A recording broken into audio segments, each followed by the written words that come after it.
Hey guys, me again with another YouTube video, and today we're going to be taking a look at the new MOC that I just built.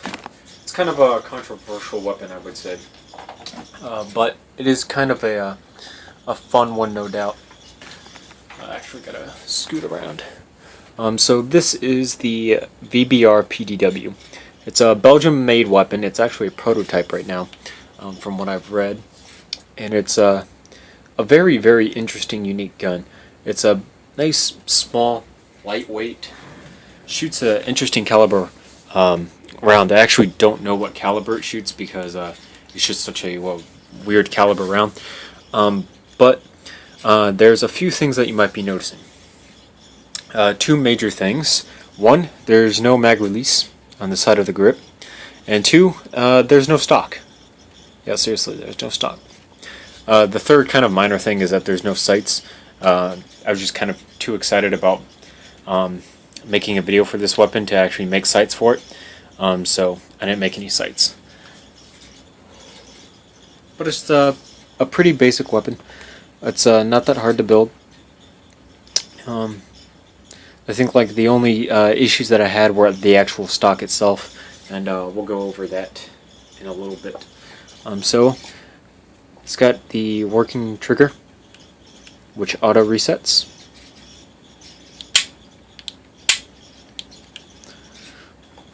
It's got the removable magazine. It's got the kind of like some slopes on the bottom of the magazine actually, and the magazine is 2 studs going into the grip and then 4 on the bottom, kind of like a padding. The actual grip itself is Lego bricks that have been turned at a certain angle, matching this gray piece here. So as you can see, they've been turned. It's got an ergonomic type pistol grip, so it's got the little grooves in it that you can see here. Then coming up into the trigger guard, it's actually connected via some of the those types of pieces, if you guys can kind of see them right in here. It's connected by those pieces, and then what's really nice about this connection part is the fact that it doesn't make the handle wobble anymore, because now it's actually hard mounted to the actual gun itself, so there's no more wobble in this handle. It's all like one solid piece now.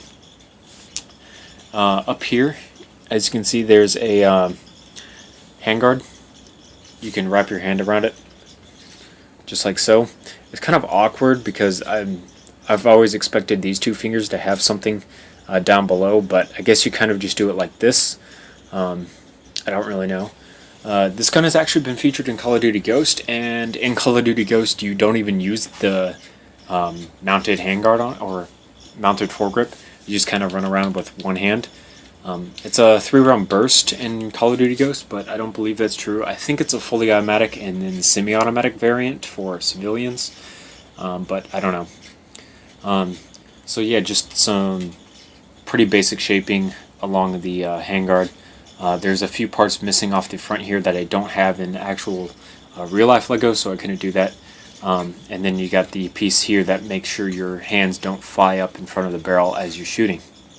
Speaking of the barrel, as you can see, it is a cylindrical piece instead of just a normal square piece. It's actually cylindrical. And then kind of one of the more interesting things about this gun is that it's kind of like an M4 styled charging handle. So it's at the back of the gun here, as you can see, right in here. And then I have a magazine, or a rubber band, that actually stretches from about here, this is where the bolt ends, all the way to right here. So it stretches that much length across the actual gun to get this nice sharp retraction on the bolt itself. As you can see, the shell ejection port does open up.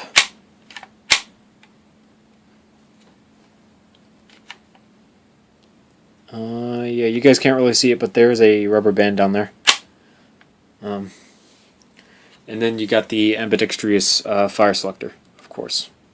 This fire selector is really interesting because it goes in the middle for safety. up for semi-auto and then down for full auto. It might be burst, I don't really know. I haven't done the proper research. I just know it's Belgium made and still prototype. So semi-auto, safety, and then burst or full auto or whatever. The orange pieces here are just for kind of to get rid of the dark gray and black look. It's just to add some more highlights. Like I said, it is ambidextrous though, so I'm moving the thing from the other side. So flip it over here and then move it from the other side. Now then, let's go over why there isn't a stock on this model. So there's actually one main reason the stock isn't on this model. There's no room. There's literally barely any room to include the working charging handle feature and the ambidextrous fire selector. Not to mention I have this style pistol grip on it and a working trigger. So it was either sacrifice the working charging handle and bolt, which I don't like to do, to make a stock, or just leave the stock off completely. So I just left the stock off completely, and it worked out pretty well. So I'm not really complaining. The other main reason there's no stock on this weapon is the stock on the PDW is very, very interesting because it actually comes up at an angle.